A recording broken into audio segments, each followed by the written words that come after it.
तर आज आहे नाही का आयुष, अनुश्री आणि अनुश्रीची मम्मी ना आम्ही नाही का पोपसंडीला गेलोय. सप्ताह बसेल त्यांच्या पोपसंडी गावचा. तर मग गेलो होतो. आम्ही चारही जण गेलोय सप्त्याला.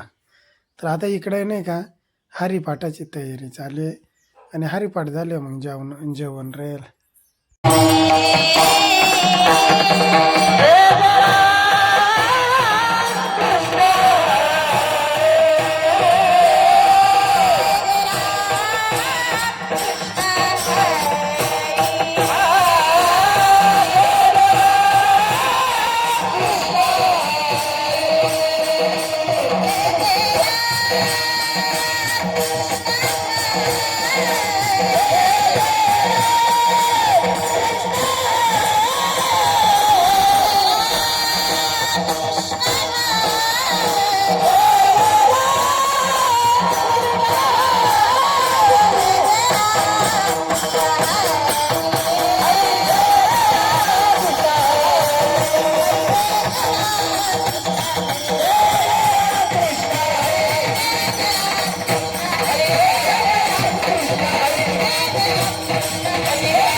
Hallelujah.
जाचेंगी लोभ हंता नये मना जगी विरक्त तोची जाना इह परलोकी सुखी इह परलोकी सुखी शुद्ध ज्ञान जाचे मुखी लोभ हंता नये मना जगी विरक्त तुझी जाना मिथ्या कल्पना मागे सारा मिथ्या कल्पना मागे सारा ताटी उघडा ज्ञानेश्वरा लोभ हंता नये मना जगी विरक्त तुझी जाना वक्रतुंड महाकाय सूर्यकोटी समप्रभा निर्विघ्नं कुरु मे देव सर्वकार्येषु सर्वदा नमो विठ्ठला राजया पांडुरंगा नमो रुक्मिणी माऊलिका गंगा नमो पुंडलिका नमो चंद्रभागा नमस्कार माझा रुक्मिणी पांडुरंगा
पांडुरंग करू प्रथम नमन दुसरे चरण संतांची अलंकापुरी रम्य सिंहासनस्थं पदांबोज तेजस्पृदी प्रदेश विदिन्द्रादिदेवे सदा स्तूयमानं समाधिस्थ मृत्युं भजे ज्ञानदेवं नमो ज्ञानेश्वर नमो ज्ञानेश्वर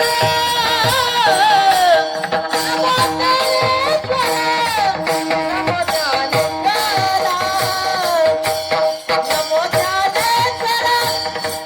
नमो ज्ञानेश्वर नमो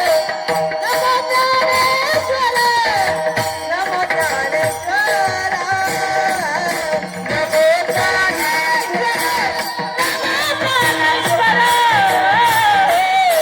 नमो ज्ञानेश्वर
नमो ज्ञानेश्वरा निवृत्ती उदारा सोपन देवा मुक्ताबाई नमो त्रिभुवन पावनी मस्तक हे पायावरी मस्तक हे पायावरी या वारकरी संतांची असे वेळा की सेवक झालो तुमच्या लादलो निज चरणा अहो स्वामी तू कया देवा यावर न करावा अभेर संत तुझी जाण जगी संत तुझी जाण जगी दया क्षमा जाचे अंगी लोभ हंता नये मना जगी विरक्त तुझी जाण प्रस्तुत प्राप्त प्रसंगी प्राप्त स्थळी चिंतन रूपी सेवेकरिता निवडलेला अभंग कोणाचा आहे माझा आहे का तर ऐका चिंतन रूपी सेवेकरिता निवडलेला अभंग माऊलींच्या छोट्याशा बहिणीचा म्हणजे आदिशक्ती मुक्ताईंचा तांडी प्रकरणातील आज अभंग तुम्हा श्रोते माय बाबांच्या सेवेकरिता निवडलेला आहे विठ्ठल विठ्ठल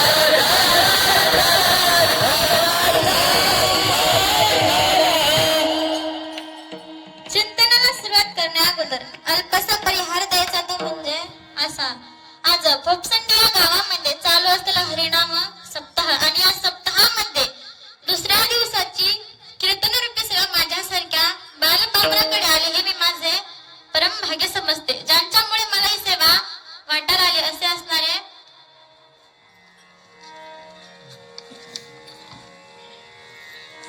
रंगनाथ महाराज बारी असते ना त्यांचे देखील अंतकरणापासून आभार बाबांनी मला कीर्तन रूपी सेवा दिली बाबा दिसून कुठे जावं बाबांचे देखील मनापासून आभार मानते तसेच मला ज्यांची मृदुंगाला सुंदर अशी थांबाय असे असणारे माझे मामा असते ना मामा म्हणते भाचुलेस मामाचं नाव घ्यायला लागले तर हितेश महाराज मोठे असते ना त्यांच्या अंतकरणापासून आभार तसेच बांबळे महाराज असते ना त्यांचे अंतकरणापासून आभार मानते ज्यांची गायनाला मला पहिल्या कीर्तनापासून साथ आहे असे असणारे माझे शांताराम महाराज असतील त्यांचेही आभार मानते कुणाल महाराज असतील त्यांचे आभार मानते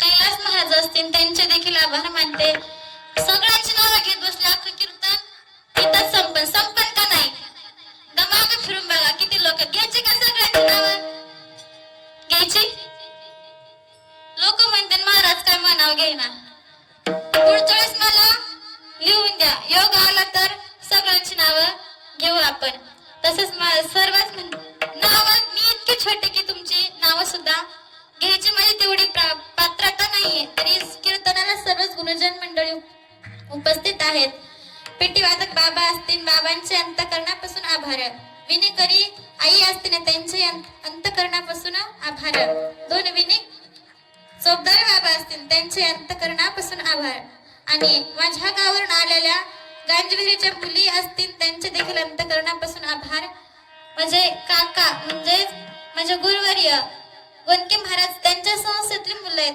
गोंदके महाराज नाही त्यांचे देखील अंतकरणापासून आभार मानते. तसेच ज्यांची केळीला संस्था आहे असे असणाऱ्या ताईंचं देखील आभार मानते. माझे गुरुवर्यांचं नाव मुखाने घेऊ नये, परंतु मी जर घेतलं नाही तर तुम्हाला कळणार कसं. बाप्पा संगीत विशारद रेणुकाताई महाराज पाखरे व संगीत विशारद रशद महाराज पाखरे यांच्या देखील चरणावर नतमस्तक होते. माझ्या आई वडिलांचं नाव बरं वाटत नाही घ्यायला. माझं सर्वच कुटुंब माझ्या कीर्तनाकरिता उपस्थित आहे. नातेवाईक असतील या गावचे देखील माझे काही नातेवाईक आहेत. सर्वांच्या चरणी नतमस्तक होते आणि माझ्या कीर्तन रूपी सेवेला सुरुवात करते. विठ्ठल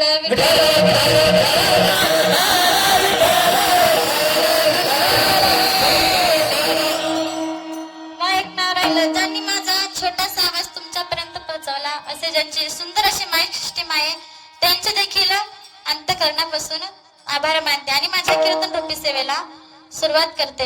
एक बोलू का मी? बोलू का? तुमची परवानगी आहे का? What is your problem? कळतं ना इंग्लिश? शाळेत जाताना तुमचा प्रॉब्लेम काय? तुम्हाला कशी सांगते? टाळ्या वाजवा. दोन हात दिलेत ना देवाने.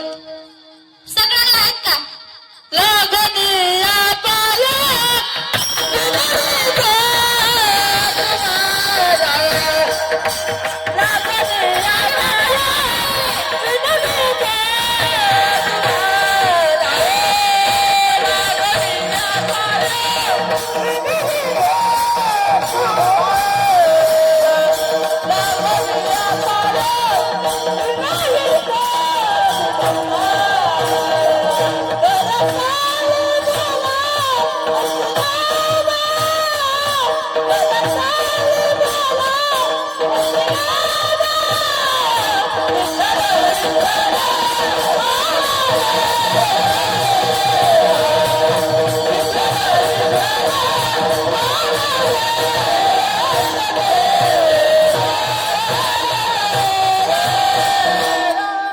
महाराजांनी सुंदर प्रमाण दिलं. विनवणी करू का तुमची आता मी? करायची का?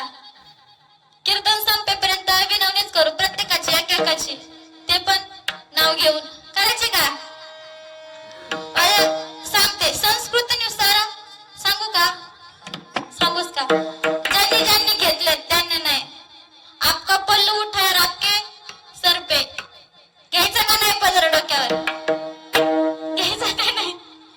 हसू नका. घ्यायचं का नाही? घ्यायचा. तसे सगळ्यांनीच घेतलेत. मला सांगायचं काय आपल्या संस्कृतीनुसार का आज सप्त्याचा कितवा दिवस आहे? कितवा? बोला. कितवा बोलत नाहीत का तुम्ही? तिसरा? ऐकू येत नाही मला. दुसरा? कितवं वर्ष आहे? आता मला सांगा आतापर्यंत किती कीर्तन झाली? किती झाली? सप्त्याला येताना दरवर्षी पहिल्यापासून नाही?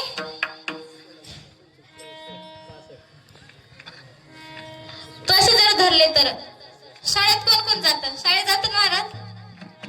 पाडे येतात का? पाडे येते? 15 किती? 15 किती? शाळेत जाताना 15 किती? हसू नका. 15 किती? 3 कीर्तन जर दरवर्षी धरले तर किती होते? किती? 60. कालचं 8, आजचं किती झाले? हाय का 15च्या पाड्यात 62? नाही ना? शाळेत जा, अभ्यास करा. सांगायचं एवढेच की आपलं दरवर्षी कीर्तनाला येतो. शनिदेव पावले का नाही तुम्हाला? नाही पावले? मला पावले म्हणून मग आज कीर्तन आहे. विठ्ठल विठ्ठल.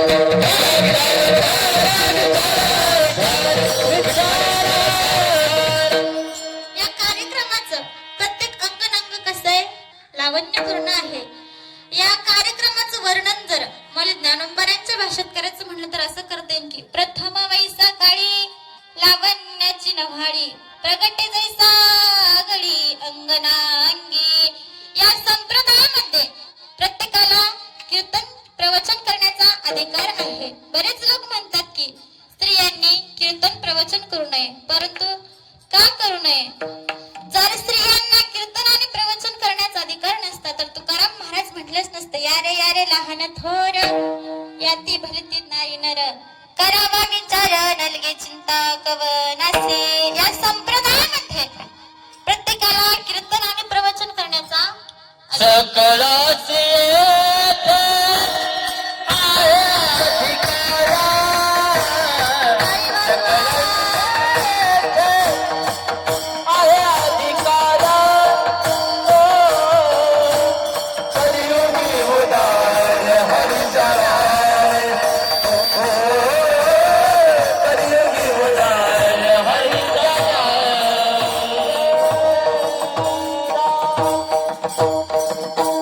सकाळच येथे आहे अधिकार. मग कोण बी येऊ शकतं का? या तुम्ही सगळे माझ्या बाजूने बघा. उठा उठा. यायचं का? नाही. सकाळच येथे आहे अधिकार. या संप्रदायामध्ये प्रत्येकाला कीर्तन प्रवचन करण्याचा अधिकार आहे. आपण जर बारीक निरीक्षण करून पाहिलं ना तर आपल्याला लक्षात येईल की या संप्रदायामध्ये अनन्य असे स्त्रिया संत पदाला प्राप्त झाल्या. आणि आपण जर संत जनाबाईंचं उदाहरण पाहिलं ना तर 14 लोकांच्या घरी धुणं भांडी करणारी जनाई, परंतु अधिकार काय महाराज मोठा जनाबाईंचा. साक्षातच सर्व संतांच्या मांडी आडीमध्ये चंद्रभागेच्या तेरी मग ज्ञानोबरांना उपदेश केला जनाईने. जणी म्हणे ज्ञानदेवा बोला भंग. पुढचं येतं का? येत नाही का नाही येत? जणी म्हणे ज्ञानदेवा बोला अभंग. या संप्रदायामध्ये सर्वांना कीर्तन आणि प्रवचन करण्याचा अधिकार आहे. संत जनाई टाळ घेऊन उभ्या राहत आणि माझ्या माई माऊलीला म्हणत, अरे ज्ञानाई आता बोल अभंग. आणि माझ्या माऊली ज्ञानोबरांनी अभंग बोलावा एवढी पात्रता जनाबाईंची होती. आपण जर बारीक निरीक्षण करून पाहिलं ना तर आपल्याला लक्षात येईल की कान्होपात्राची एवढी प्रबळ भक्ती होती महाराज. एवढी प्रबळ भक्ती, एवढी भक्ती करायची ती भगवंताची की आधी दर्शन कान्होपात्रेचे मग भगवंताचे. भगवंताने आपल्या शेजारी जागा दिली. नवे नवे म्हणतात ना मग आधी दर्शन कान्होपात्रेचे मग भगवंताचे. बघा संत मीराबाई आणि राधा माहीतच असे ना त्यांचं भगवान श्रीकृष्ण कन्हैयावर एवढं प्रेम होतं महाराज. एवढं प्रेम होतं की भगवान श्रीकृष्ण कन्हैयाला दोघींच्याही घरी जावं लागलं. एक राधा एक मीरा दोनों ने श्यामा को चाहा. अंतर क्या दोनों की चाह में बोलो. अंतर क्या दोनों की चाह में बोलो. एक प्रेम दीवानी एक दरस दीवानी. दोनों का प्यार इतना था कि एक भगवान श्री कृष्ण कन्हैया को मधुबन में ढूंढते और एक मन में पाती. राधा ने मधुबन में ढूंढा, मीरा ने मन में पाया.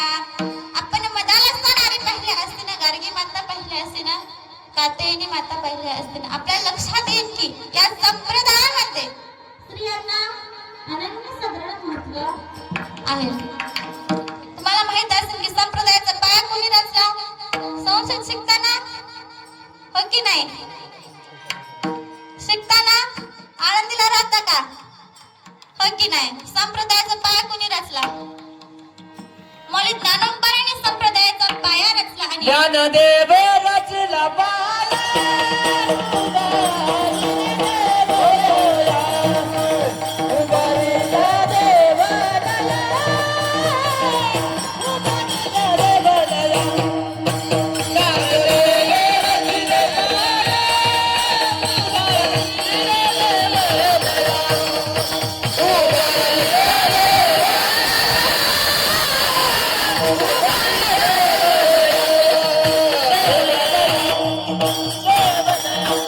ज्ञानदेव रचला पाया. रचला ना? ज्ञानदेव रचला पाया. मौली ज्ञानोबरांनी पाया रचला आणि जगद्गुरु तुकाराम महाराज कलशस्थानी विराजमान झाले. आणि कळशाच्या वर जो ध्वज असतो म्हणजे पताका. गेलात ना मंदिरात ध्वज असतो का वर? हाय ना? मग त्या कोण आहे? कळशाच्या वर जो ध्वज म्हणजे माझ्या बहिणाबाई मागे झाला बहिणा फडकती ध्वजा संत करीता ती ओजा. आज जो आपण कीर्तन करता अभंग निवडला आहे ना, तो देखील एका स्त्रीचा आहे, ज्या चिमुकल्या मुलीने तीन देवांना उपदेश केला. कोणते तीन देव? नामदेव, ज्ञानदेव आणि चांगदेव. नामदेवरायांना कसा उपदेश केला हे आपण नंतर पाहू, परंतु आधी हे पाहू की तिने मौल ज्ञानोबरायांना कसा उपदेश केला. त्यावेळेस अशी कोणती वेळ आली होती की तिने मौल ज्ञानोबरायांना उपदेश केला. पण मौल ज्ञानोबरायांचा जर अधिकार पाहिला ना, तर इतका मोठा आहे की सर्व संत त्यांच्याविषयी बोलतात. ज्ञानराज माझी योग्याची माऊली,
सर्व संत त्यांचं वर्णन करतात. ज्ञानराज माझी योगाची माऊली, जेने निगमावल्ली प्रगट केली. गीता अलंकार नाम ज्ञानेश्वरी, ब्रह्मानंद लहरी प्रगट केली.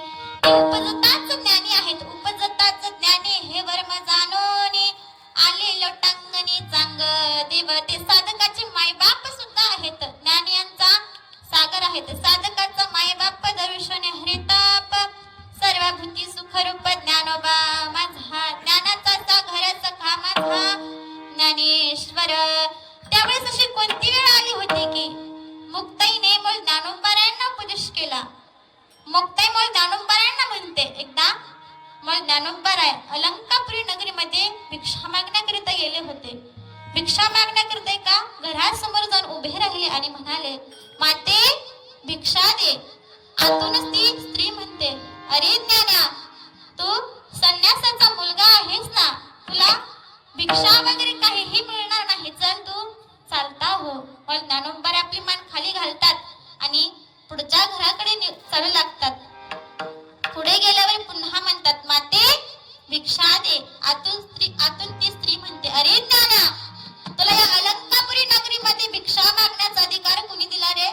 मग ज्ञानोबा म्हणतात, माते हे गाव तर आपलं आहे ना, मग ते परवानगी घ्यायची काय गरज आहे? ती स्त्री म्हणते, अरे संन्यासाचा मुलगा तू आणि मला उलट उत्तर देतोस, चल चालता हो, तुला भिक्षा नाही मिळणार.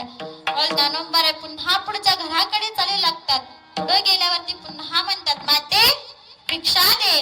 आतून ती स्त्री खाली मान घालून येते आणि मग ज्ञानोबांच्या काखेत असलेल्या झोळीमध्ये भिक्षा टाकते महाराज. तेव्हा मग ज्ञानोबांना त्या स्त्रीमध्ये आपल्या रुक्मिणी माता दिसतात. मग ज्ञानोबा सिद्धबेटाकडे चालू लागतात. सिद्धबेटाकडे जात असताना वाटेत त्यांना चोखोबा,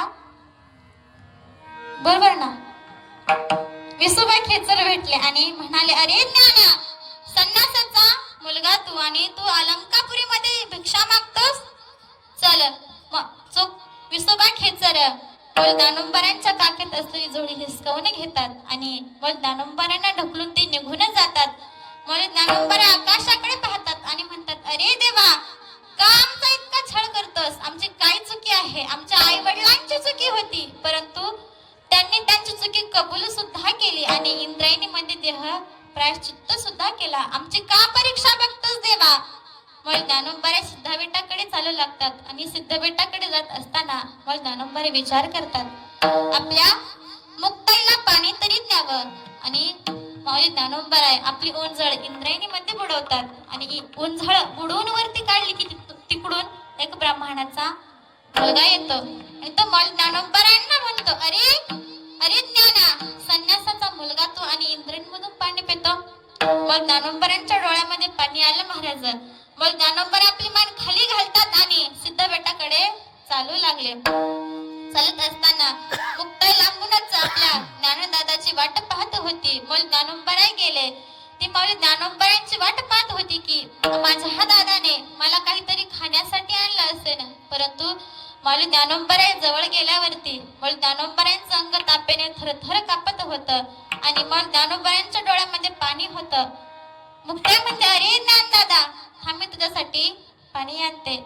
मग ज्ञानोबा एका झोपडीमध्ये जातात आणि दारे लावून घेतात आणि आतमध्ये जाऊन समाधीचा आसन टाकणार तोवरच मुक्ताई पाण्याचा ग्लास घेऊन येते आणि म्हणते दादा, अरे ज्ञानदादा, कुठे आहेस रे तू. तिचे लक्ष त्या झोपडीकडे जाते. ती त्या झोपडीकडे जाते, पाहते तर काय दार आतून लावलेलं आहे. ती खिडकीपाशी जाते आणि खिडकीतून डोकावून पाहते तर काय मग ज्ञानोबा समाधीचा आसन टाकून बसले आहेत. मुक्ताई मग ज्ञानोबा म्हणते अरे ज्ञानदादा, तू या मूर्खा लोकांचं वाईट वाटून घेतोस. अरे त्यांना अक्कल नाही रे, त्यांना तुझी योग्यता कळाली नाही आणि तू या मूर्ख लोकांचं वाईट वाटून घेतोस. अरे ज्ञानदादा, तुला या लोकांचा उद्धार करायचा आहे आणि तू या लोकांचं का वाईट वाटून घेतोस. परंतु मग ज्ञानोबरांना ऐकायची इच्छा सुद्धा राहिली नव्हती महाराज. मग ज्ञानोबरांना इतका राग आला होता की मग ज्ञानोबा काहीच ऐकत सुद्धा नव्हते. मुक्ताई म्हणते अरे ज्ञानदादा, तू या मूर्ख लोकांचं का वाईट वाटून घेतोस. अरे तुला यांचं भविष्य घडवायचं आहे, यांना तुला घडवायचंय, मग तू यांचं का वाईट वाटून घेतोस. बघा, एक कीर्तनकार एका गावी कीर्तनाकरिता जात असावा आणि त्याला गावातले लोक एक दारुडा जात असावा. त्याला त्या दारुड्याने शिव्या द्याव्यात. तो कीर्तनकार काय म्हणेल, जाऊ द्या, दारुडा होता तो सोडून देईन की तो दारुडा आहे. मग मुक्ताई मग ज्ञानोबरांना म्हणते अरे ज्ञानदादा, तू का त्यांचा राग धरलास. अरे तू का त्यांचा राग धरलास. बघा, एका गावामध्ये एक गरीब पती पत्नी राहत होते. पती रोज यायचा आणि पत्नीला म्हणायचा तुला माहित आहे का ग, मी किती शूरवीर आहे. रोज यायचा आणि म्हणायचा तुला माहित आहे का ग, मी किती शूरवीर आहे. पत्नी म्हणते मला माहित आहे तुम्ही किती शूरवीर आहात. ती तलवार घ्या आणि त्या खुटीला अडकून ठेवा. पती म्हणतो माझी चेष्टा करतेस, याच तलवारीने तुला कापण्यात टाकेन. पत्नी म्हणते अहो, मला कापायच्या अगोदर रणांगणात जा आणि 5 शिर कापून घेऊन या. पती जरा रागीटच होता. तो रणांगणामध्ये गेला आणि शिर आणण्याच्या ऐवजी 22 हात कापून घेऊन आला. घरी आल्यावर ते हात आपल्या पत्नी समोर ठेवले आणि म्हणाला हे बघ. परंतु पत्नी म्हणाली अहो, मी तुम्हाला हात नाही तर शिर आणायला सांगितले होते. पती म्हणाला अगं, मी जायच्या अगोदर कोणीतरी शिर कापून नेले होते म्हणून मी हात कापून घेऊन आलो. माझा दृष्टांत संपला. सांगण्याचा भाव एवढाच आहे की शूरवीर कसा असावा. मग मुक्ताई मग ज्ञानोबरांना म्हणते अरे ज्ञानदादा, तू या मूर्ख लोकांचं वाईट वाटून घेतोस. अरे यांना तुझी योग्यता कळाली नाही रे. मुक्ताई मग ज्ञानोबरांना खूप समजावते. म्हणते अरे ज्ञानदादा, इतकी समजावते की मग ज्ञानोबरांना म्हणते अरे ज्ञानदादा, या लोकांना तुझी योग्यता कळाली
जनाचा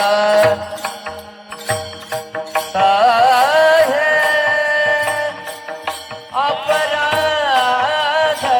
जनाचा जनाचा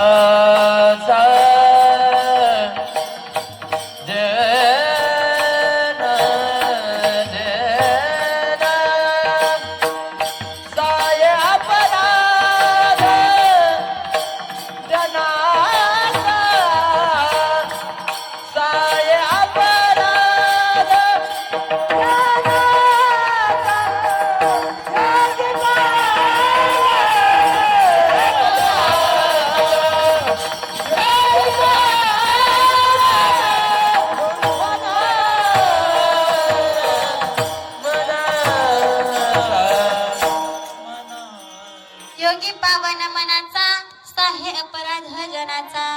मुक्तामोल दानोपरांना म्हणते, अरे ज्ञानदादा यांना तुझी योग्यता कळाली नाही रे. अरे संत तोच आहे की ज्याच्या जीवनामध्ये दया आणि क्षमा आहे. तेच मुक्त या भंगाच्या प्रथम चरणात. संत तोची गाना जगी संत तोची गाना जगी संत तोची गाना जगी संत तोची गाना जगी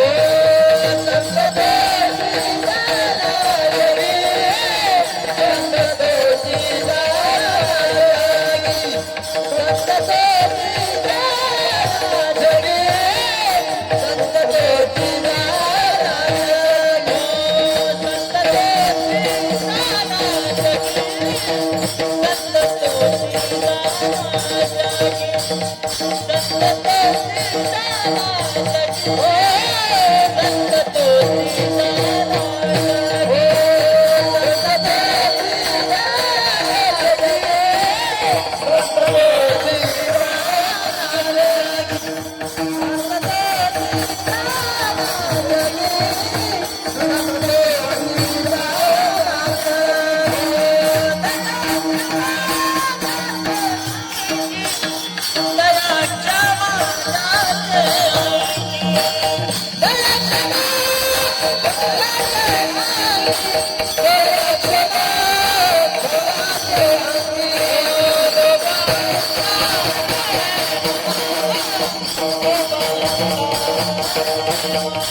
हरिज्ञान दादा ज्याच्या जीवनामध्ये दया आणि क्षमा आहे ना, तोच संत पदाला प्राप्त होतो. माझ्या नात्रांच्या जीवनामध्ये एवढी क्षमा होती, एवढी दया होती की ते एकदा गंगेच्या तीरावरती स्नान करण्याकरिता गेले.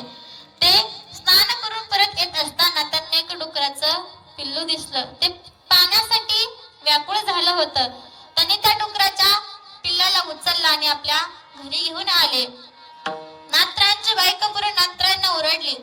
नात्राय एकदम शांतपणे उत्तर देतात, तुम्ही इथून जाऊ शकता.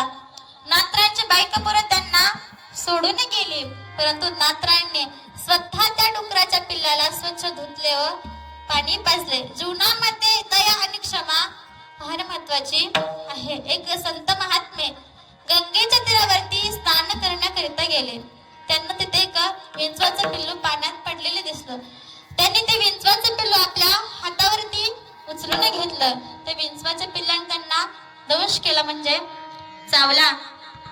जसा तो विंचू चावला तसा त्यांनी आपला हात झटकला. ते विंचवाचं पिल्लू पुन्हा पाण्यात पडलं. पुन्हा आपल्या तळहातावर उचलून घेतलं. असं 7-8 वेळा झालं. ते सगळे एक सद्गृहस्थ पाहत होते. ते त्या संत महात्म्यांना म्हणाले, अहो त्याला सोडून, तो तुम्हाला सारखा चावतोय आणि तुम्ही त्याला सारखा वाचवायचा प्रयत्न करताय. तर संत महात्म्यांनी एवढं छान उत्तर दिलं, महाराज अहो तो 50 ग्रॅमचा नसून आम्हाला चावायचा सोडत नाही, मग मी 60 वर्षाचा असून त्याला वाचवायचं का सोडू. मग जीवनामध्ये दया आणि क्षमा फार महत्वाची आहे. अहो ज्या द्रौपदीची अश्वत्थामाने 5 मुले मारली, त्या द्रौपदीने अश्वत्थामाला माफ केले. एकदा पांडवांनी असं महल बांधलं की महलाचं वैशिष्ट्य आहे का, ज्या ठिकाणी फरशी होती त्या ठिकाणी पाणी दिसायचं आणि ज्या ठिकाणी पाणी आहे तिथे फरशी दिसत होती. एकदा दुर्योधन आपल्या गुरूंकडून विद्या शिकून हस्तिनापुर नगरी पाहण्याकरिता आला. त्याने सर्व महाल पाहिली, परंतु ते एक महल पाहायचं राहिलं होतं. तो महल पाहण्याकरिता महलाच्या आत आला. त्याला पाणी दिसले. त्याने आपले धोतर वरती केल्यावर चालू लागला. तो थोडा पुढे गेल्यावर त्याला फरशी दिसली. त्याने आपले धोतर खाली सोडल्यावर चालू लागला. थोडा पुढे गेल्यावर तो धक्कन पाण्यामध्ये पडला आणि पाण्यामध्ये पडल्यावर तिथेच बाजूला द्रौपदी होती. ती मस्करीत म्हणली की आंधळ्याचं मूल आंधळाचं. दुर्योधनाला इतका राग आला की दुर्योधन म्हणाला, मी तुला एक दिवस सर्वांसमोर पणाला लावणार नाही तर गाव सोडून लावणार. एकदा पांडव आणि कौरव यांच्यामध्ये द्वित क्रीडा झाली. त्या द्वित क्रीडेमध्ये पांडव हरले आणि कौरव जिंकले. पांडवांची सर्व धनसंपत्ती गेली. त्यांच्याकडे फक्त आता द्रौपदी माता राहिल्या होत्या. द्रौपदी माता राहिल्यानंतर दुर्योधन म्हणतो, अरे अरे दुशासना, जा त्या द्रौपदीला घेऊन ये आणि निर्वस्त्र कर. दुशासन जातो, द्रौपदीच्या केसाला धरतो आणि भर सभेमध्ये द्रौपदीला ओढत घेऊन येतो आणि ओढत आणल्यानंतर द्रौपदी सर्वांकडे पाहत होती. तिने आपल्या पतीकडे पाहिले. त्यांनी सुद्धा आपली मान खाली घातली. तिने आपल्या 5 मुलांकडे पाहिले. त्यांनी सुद्धा आपली मान खाली घातली. पण तिने शेवट श्रीकृष्ण कन्हैयाचा धावा केला. कोठे गुंतला द्वारकेच्या कोठे गुंतला द्वारकेच्या द्वारकेच्या कोठे गुंतला द्वारकेच्या राया.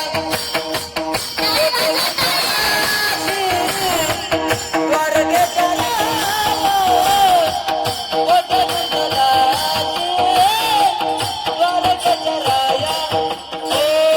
कोठे गुंतला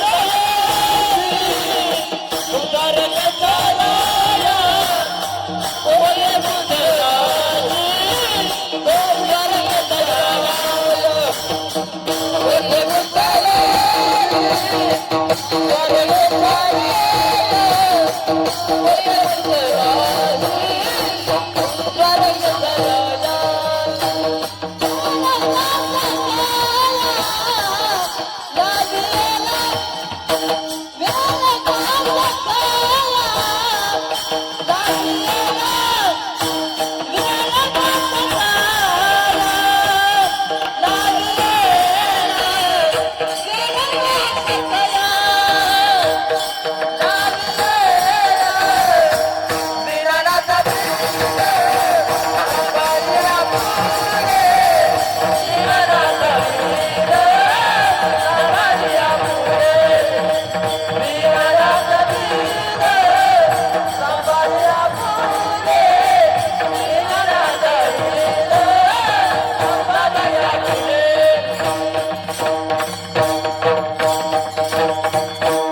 कोठे गुंतलासी द्वारकेच्या राया, वेळ कस खयाला गेला.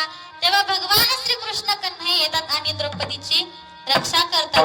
पुन्हा पांडव आणि कौरव यांच्यामध्ये युद्ध झालं. कौरव हरले आणि पांडव जिंकले. एकही कौरव जिवंत नव्हता, फक्त दुर्योधन जिवंत होता. त्याच्याही अंगातून तिळ रक्त वाहत होतं. त्याला भेटण्याकरिता अश्वत्थामा आला आणि म्हणाला, अरे मित्रा, कुठं गेला तुझा राजवैभव? अरे कुठं गेली तुझी धनसंपत्ती? कुणी पळून नेलं?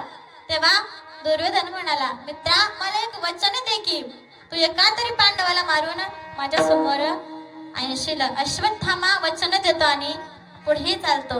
पुढे गेल्यावरती विचार करतो, अरे एवढा मोठा हा दुर्योधन, पांडवांनी त्याला सोडले नाही तर मी कोण आहे. परंतु आपण प्रयत्न तर करू ना पाहू. मग अश्वत्थामाला कळले की पांडव रात्री का झोपडीत झोपतात, आपण रात्री जाऊ आणि त्यांना मारून टाकू. इकडे भगवान श्रीकृष्ण कन्हैयाला सर्व काही कळाले आणि भगवान श्रीकृष्ण कन्हैयाने पांडवांना आपल्याकडे बोलावून घेतलं आणि आनंद साजरा करू लागले. इकडे अश्वत्थामा आला आणि झोपडीमधल्या 5 जणांचे शिर कापून नेले आणि दुर्योधनाकडे गेल्यावर म्हणतो, अरे मित्रा, हे बघ मी 5 पांडवांना मारून आणले आहे, 5 पांडवांचे शिर आणले आहेत. दुर्योधन म्हणाला, दुर्योधनाने एक मुंडकं घेतलं, ते फोडून पाहिलं, ते लगेच फुटलं. त्याच्या लगेच लक्षात आलं की हे 5 पांडव नाहीत आणि जरा एक मुंडकं घेतलं आणि जरा उजेडात जाऊन पाहिलं तर ते 5 पांडव नव्हते, तर 5 पांडवांची 5 मुले होती. इकडे सकाळ झाली, द्रौपदी आली, इतकी रडू लागली की अर्जुन म्हणाला, ज्याने कोणी माझ्या द्रौपदीला त्रास दिला ना, मी त्याला सोडणार नाही. आणि भगवान श्रीकृष्ण कन्हैयाला म्हणतात, चलो सारथी, क्या तुम्हें पता है मेरे 5 बेटे को किसने मारा. तेव्हा भगवान श्रीकृष्ण म्हणतात, उस अश्वत्थामाने.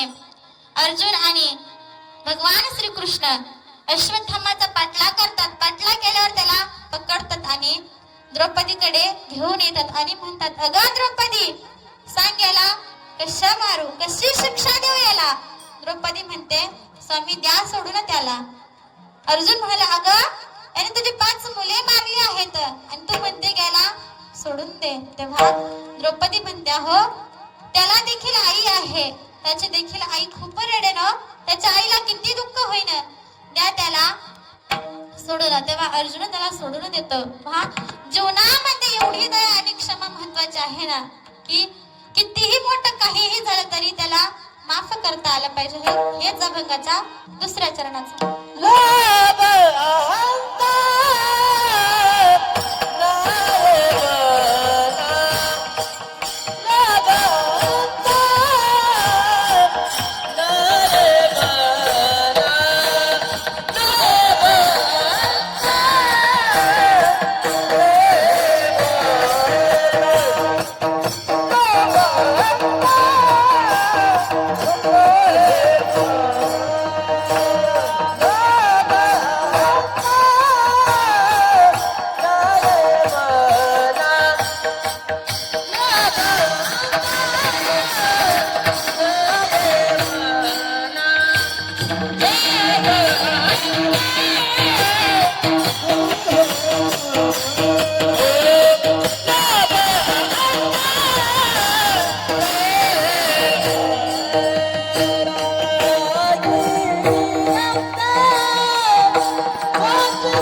जाना. मुक्ताई म्हणते, अरे ज्ञानदादा, ज्याच्या जीवनामध्ये दया आणि क्षमा आहे ना, तोच संत पदाला प्राप्त होतो.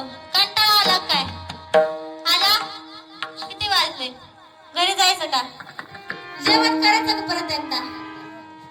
आपले भूक लागली करायचं का जेवण नको हात कुणाला दिले देवाने हात सगळ्यांनी आपले हात वर करा आणि माझ्यासोबत टाळी वाजवायची एकाची बी टाळी चुकली नाही पाहिजे बरं का करा हात वरती करा लवकर करा भगवंतानी ज्याला ज्याला सुंदर 2 हात दिलेत ना हात त्यांनी आपले हात वर करा आणि ज्यांना दिले नाही ना त्यांनी नका करू सगळ्यांनी करा सगळ्यांनी तिकडचे पण करा करा करा हात वर करा करा मला दिसले पाहिजे हात माझ्यासोबत टाळी वाजवायची बरं का हात खाली नाही घ्यायचे जोपर्यंत मी सांगत नाही तुम्हाला टाळी चुकली नाही पाहिजे हात वर घ्या ताट हात वर करा ताट ताट करा ताट मला दिसले पाहिजे मच्छा हात कुठे गेले करा वर करा हात नाही दिला का देवानी दिलेत ना सगळ्यांना मग करा हातावर आणि माझ्यासोबत टाळी वाजवायच्या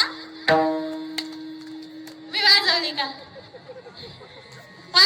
हातावर करा खाली नाही करायचे आता कीर्तन संपेपर्यंत हातच नाही खाली करायचे तुम्हाला कवाशे सांगते टाळ्या वाजवा तुम्ही टाळ्याच वाजवणार काय मिळ काय घरी जायचं हातावर करा हात खाली नाही करायचे आता माझ्यासोबत टाळ्या वाजवायचे आता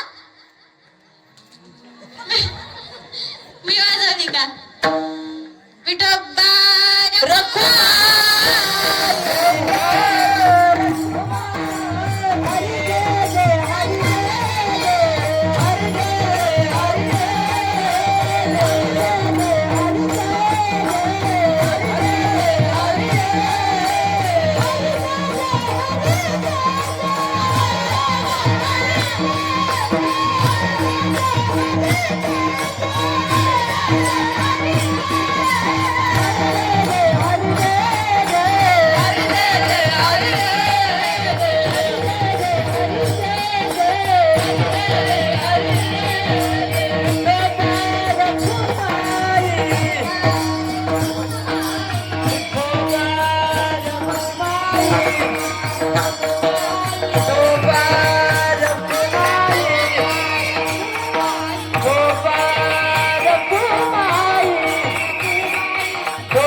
केलं का खाली मध्येच खाली भजन संपलं होतं का खाली गेला तुम्ही? मला म्हणलं ना मी अख्खी रात्र कीर्तन सांगायचं का? सांगायचं? झोपा आल्या, घरी जायचं असं टाइम झाला ना, संपायचं कीर्तन नाही.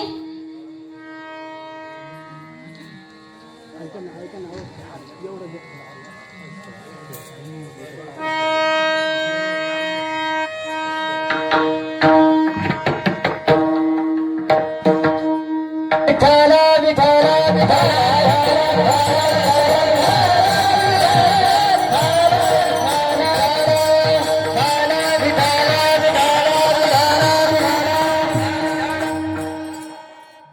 अजून अभंगाचे 2 चरण राहिलेत. सोडवायचे का? सोडवायचे हो का नाही? मी काय कीर्तन संपतपर्यंत कोणाला उठून नसतं देत. आता उठायचं बी नाही कोणी. डायरेक्ट उद्या सकाळी उठायचं, घरी जायचं, आंघोळ करायचं, परत येऊन बसायचं. जमन ना? हो की नाही? जमल का नाही? नाही जमणार? जमल ना? सांगायचं का अजून? मुक्ताईबाई दानोबरांना म्हणते, अरे ज्ञानदादा, ज्याच्या जीवनामध्ये दया आणि क्षमा आहे ना, तोच संत पदाला प्राप्त होतो. जगद्गुरु तुकाराम महाराज यांना शिवाजी महाराजांनी धन पाठवलं, परंतु ते धन त्यांनी स्वीकारलं नाही. ते धन त्यांनी परत पाठवलं आणि म्हणाले की आम्ही त्याने सुखी, विठ्ठल विठ्ठल मुखी. आम्ही त्यानेच सुखी आहोत की तुमच्या मुखामध्ये विठ्ठलाचं नामचिंतन आहे. एकदा तुकोबारायांना मुंबाजी स्वामींनी काट्याच्या फोकाने हाणलं, परंतु रात्री तुकोबाराय मुंबाजी स्वामींच्या घरी गेले आणि मुंबाजी स्वामींचे हातपाय झटकू लागले. जीवनामध्ये एवढी दया आणि क्षमा महत्वाची आहे ना? नाही? जीवनामध्ये दया आणि क्षमा फार महत्वाची आहे. मिराजींना कसलाही लोभ नव्हता, अहंकार नव्हता. एकदा मिराजींनी पायामध्ये विना का गळ्यामध्ये विना धारण केला, पायामध्ये पैंजण धारण केले, हातामध्ये चिपळ्या धारण केल्या आणि गाऊ लागल्या. पग घुंगरू बांधत रानाचे रे, पग घुंगरू बांधत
मीराचे तरी एक ऐकत नाही, तर आपल्या भगवान श्रीकृष्ण कन्हैयाचं नाव काय घेणं सोडत नाही. तेव्हा तिचे वडील तिला म्हणतात, अगं मीरा, तू राजघराण्यातील आहेस, तू एक राजघराण्यातील वंश आहेस, हे तुला शोभा देत नाही. तेव्हा मीराजी एक ऐकत नाहीत आणि आपल्या भगवान श्रीकृष्ण कन्हैयाचा नाद सोडत नाही. मीराजींना सर्व संपत्तीतून बेदखल केलं जातं. मीराजींचे वडील मीराजींना समजावते, तरी मीराजी ऐकत नाहीत आणि आपल्या भगवान श्रीकृष्ण कन्हैयाचं भजन करतात. श्रीकृष्ण गोविंद हरे मुरारे, हे नाथ नारायण वासुदेव. श्रीकृष्ण गोविंद हरे हरे, हे नाथ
श्रीकृष्ण गोविंद हरी मुरारी हे नाथ नारायण वासुदेव. मीराजी आपला भगवान श्रीकृष्ण कन्हैयाचा नाद सोडत नाही आणि भगवान श्रीकृष्ण कन्हैयाचं आपल्या आयुष्यभर भगवान श्रीकृष्ण कन्हैयाचं नामचिंतन करतात. इह लोकांमध्ये तोच सुखी आहे की ज्याच्या जीवनामध्ये शुद्ध ज्ञान आहे. त्याचा भंगाच्या तिसऱ्या चरणात. इह परलोकी सुखी इह परलोकी सुखी इह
इह परलोकी सुखी शुद्ध ज्ञान ज्यांचे मुखी.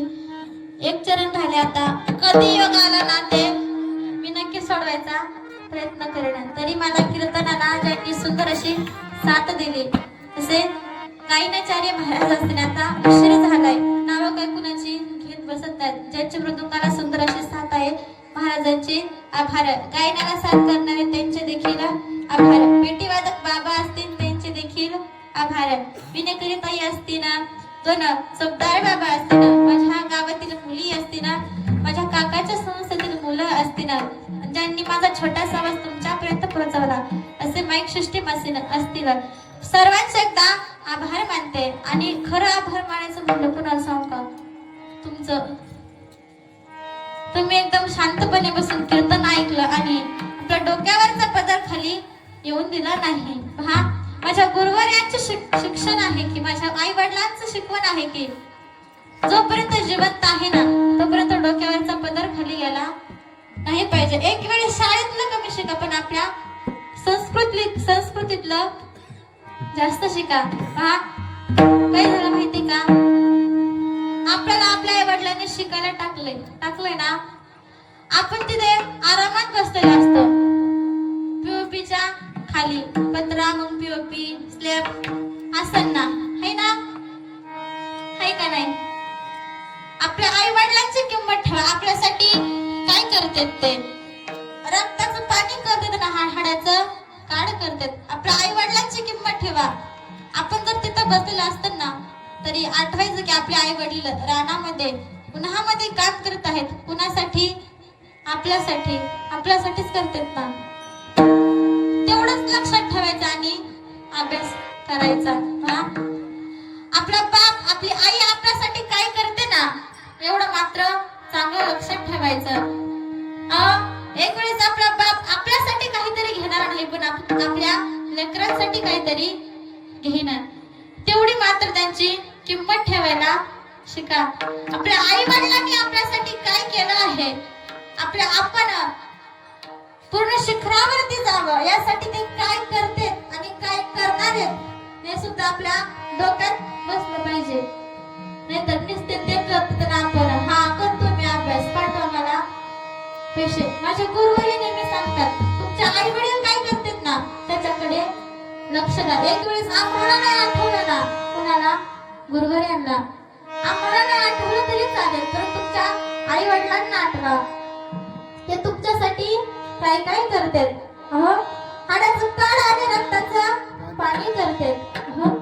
सांगायचं म्हटलं ना माझ्या डोळ्यातली असवा कुणी मायेना पुसताना पुरी हुता कदटतोया गोष्ट बापाची सांगताना. आपला बाप आपली आई आपल्यासाठी काय करते ना एवढं आपलं फिट्ट डोक्यात ठेवायचं आणि अभ्यास करायचा. एक दिवस का होईना जे श्रीमंताचे आहेत ना नवरात्रीत 9 दिवस 9 रंगाच्या साड्या घालतात परंतु आपली आई रोज एक साडी घालते. आपल्या तेवढी पात्रता पाहिजे की पुढे जाऊन 9 नाही 9,000 साड्या घ्यायच्या ऐपत आपल्यामध्ये आहे हे पण जगाला दाखवून द्यायचं. आपला बाप आपल्यासाठी काय करतो तो फाटकी तो तुटकी चप्पल घालेल परंतु आपल्यासाठी नवी चप्पल घेईल. ते काय करतात ना ते नेहमी लक्षात ठेवायचं महाराज. तुम्ही आपल्यासाठी आजपर्यंत काय काय केलंय त्यांनी जेवढं केलंय ना आपण मरेपर्यंत तेवढं त्यांना परत करू शकत नाही. लक्षात येते ना मला काय सांगायचं. आपण आता शिकतो शिका बाबा तुम्ही मोठे व्हा परंतु आपल्या आई वडिलांना आपल्या आई वडिलांचं नाव मोठं करा. त्यांच्या जीवनामध्ये काय करा ना ते स्वतःसाठी नका करा आपल्या आई वडिलांसाठी करा आपल्या गुरुवर्यांसाठी करा. कारण गुरुवर्यांची शिकवण आहे की तुमच्या आई वडील तुमच्यासाठी काय करतात.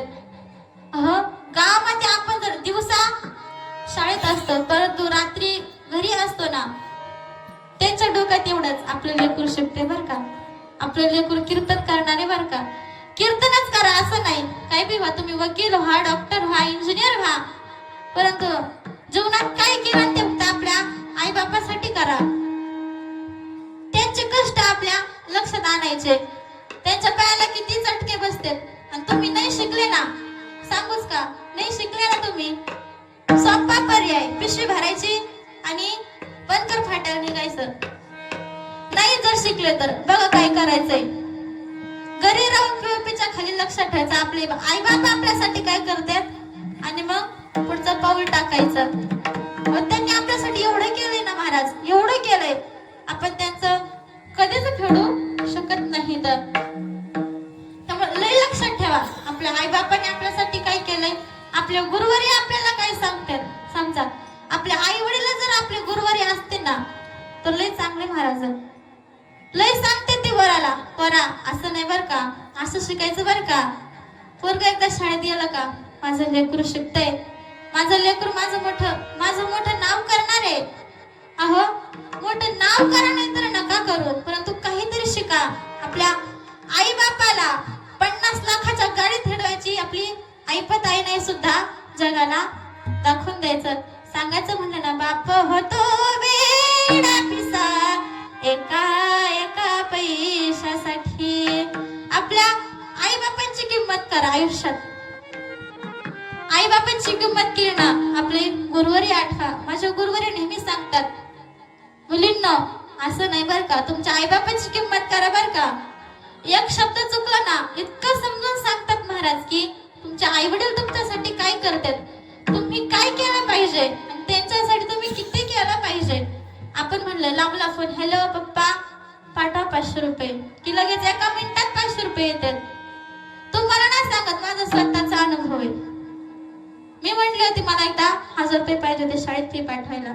म्हणला नाना मला 1000 रुपये पाहिजेत लगेच फोन ठेवला की दुसऱ्या मिनिटाला पैसे आले. मग आपण आपल्या आई बापासाठी खूप काही केलं पाहिजे. खरं केलं ना आपल्या आई बापासाठी करा. इथून पुढे त्यांची आयुष्य त्यांची जिंदगी सुखात गेली पाहिजे. ती पण कशी बंगल्यामध्ये. अजून छोटे तुम्ही पण मोठे होणारच आहेत ना त्यामुळे आपल्या आई बापासाठी काहीतरी करा.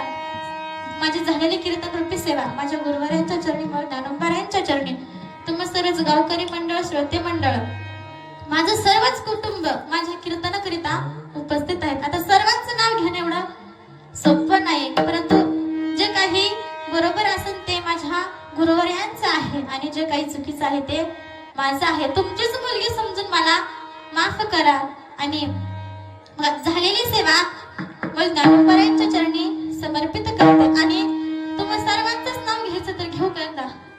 घ्यायचं? बघा, शंकराच्या पिंड्याला हार घालते वाकून आम्ही तुम्हा सर्वांचं नाव घेते. मला ज्ञानोबरायांचा मान टाकून विठो मला ज्ञानेश्वर माऊली ज्ञानराज माऊली तुकाराम ज्ञानेश्वर माऊली ज्ञानेश्वर